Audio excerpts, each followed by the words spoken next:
Hello, Dr. Heath. Welcome to this episode of Today on Wall Street. We are so great to have you here today with us.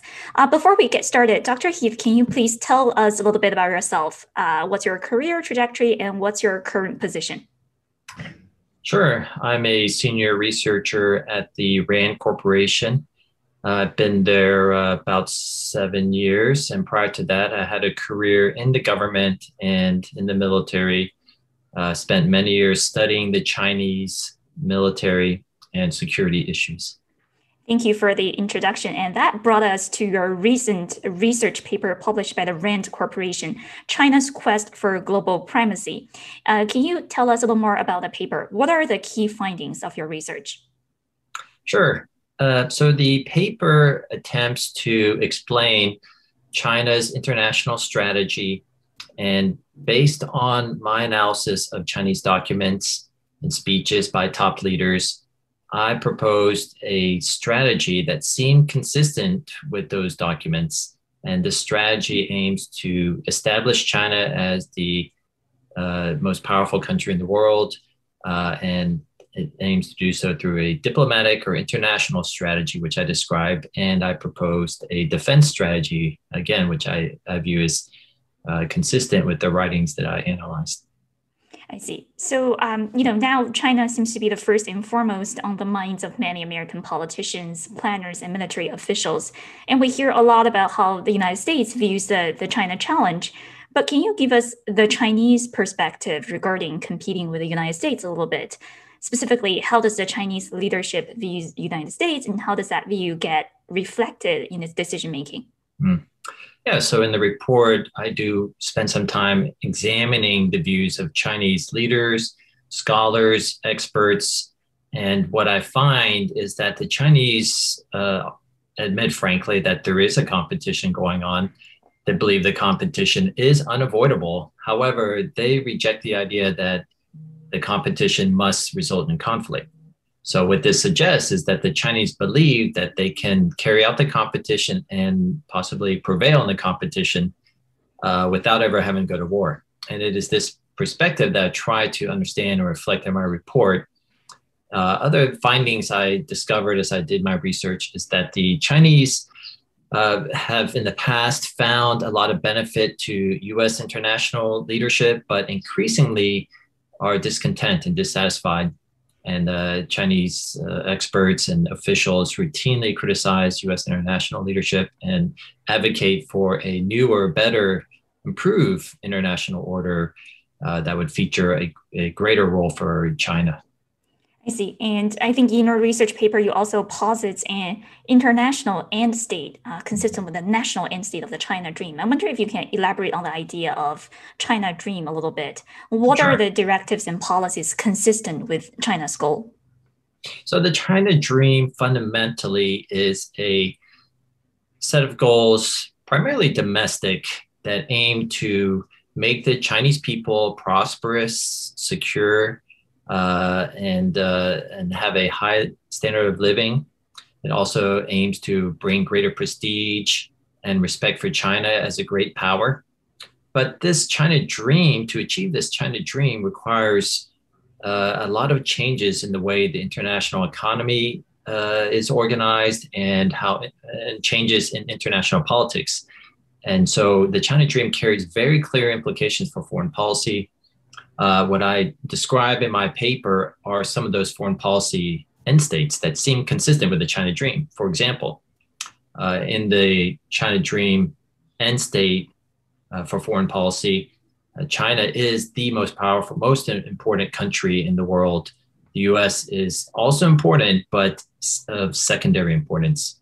Moreover, the end state entails an international economy that is fundamentally defined by the Belt and Road Initiative, of which China would be the leading country to help organize that. And then there is also the idea that great powers like the EU, Russia, US, China, they would oversee a sort of sphere of influence in which they would work with each other to maintain stability around the world and respect each other's core interests. and coordinate whenever they have disagreements without resorting to violence.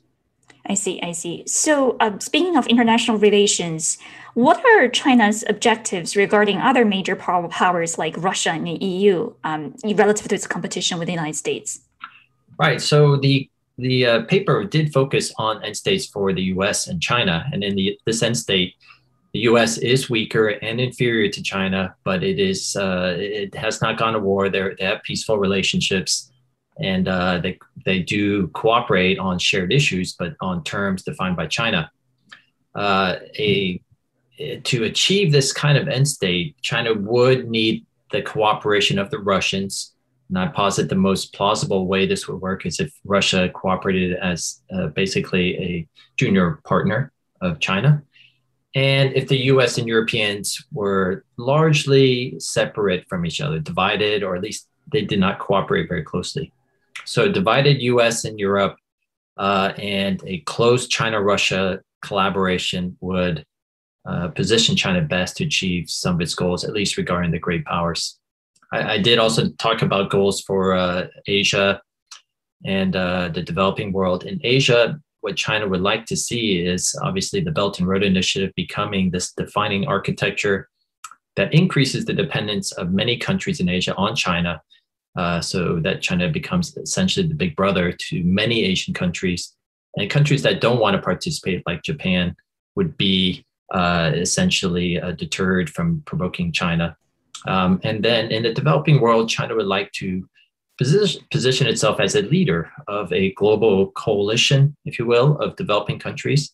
And China would be essentially the patron for many client states who would depend on China for benefits, and in return would offer political support and in some cases, security cooperation for China. So these are some of the goals that I describe in the paper. I see. And I think you also talk about the key vulnerabilities that could potentially jeopardize China's goal. So tell us a little more about those vulnerabilities. What are those? Sure. So China is very powerful economically. It has got a very impressive military.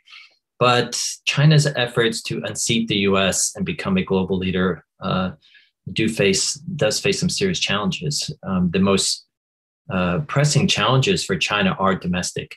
The economy is still unbalanced. There are many vulnerabilities in China's economy. It is laden with debt, for example, and highly inefficient with a large number of state-owned enterprises dominating many sectors. The economy is not very innovative.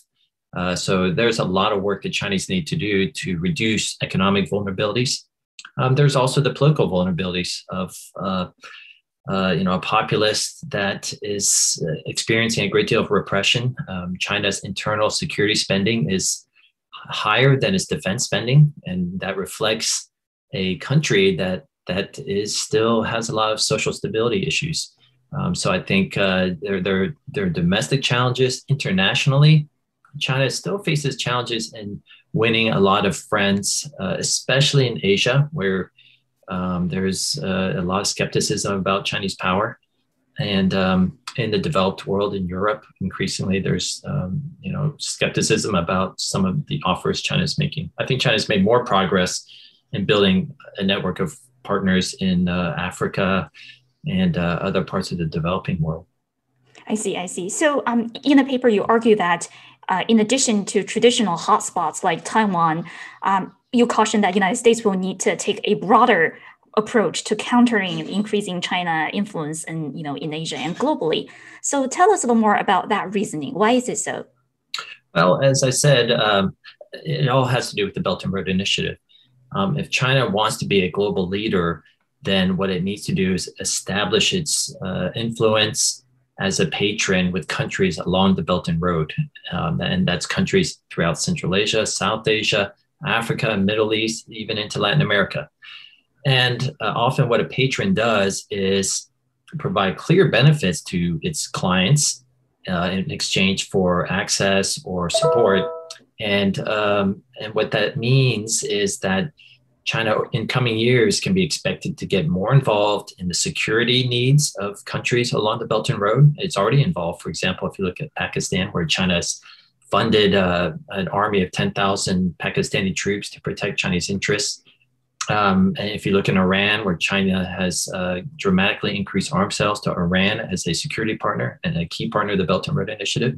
So what I fear might happen down the road is Chinese support for countries along the Belt and Road, including arms sales, training, equipment, could result in countries around the world who are more emboldened and willing to take on or challenge or fight even U.S. allies and partners. And so there could be clashes and conflicts in more parts of the world than has been the case in the past. I see. And final question of the day. Let's talk about current affairs a little bit. As you know, Secretary of Defense Austin on Wednesday just issued an internal directive to laser focus U.S. military efforts to address China as the nation's #1 pacing challenge and to speed up work to develop military forces to deter China. I wonder if you can give us a little more context here. What's the gist of the directives and what are some of the concrete steps that should we expect in the future? Well, that directive is inspired in part by the news reports that Indo-PACOM commander and other top military officials have expressed concern that within 6 years, China's military can be even more powerful than the U.S. military, at least in the area near Taiwan, in the first island chain. So I think what the Secretary of Defense is saying is that the Pentagon needs to commit more resources and become more innovative in finding ways to help U.S. military forces survive if they get in a conflict in the first island chain and to fight more effectively and to reverse the trend where the U.S. military position in East Asia continues to erode while China's military gets stronger and stronger. So I think that is a large part of what he's focused on. In terms of concrete steps, it could mean greater efforts to develop longer range missile systems, submarines, which are very survivable, and other anti-access area denial missiles, mines, autonomous systems. These are the things that would complicate Chinese efforts to potentially dominate or carry out aggression against any of its neighbors.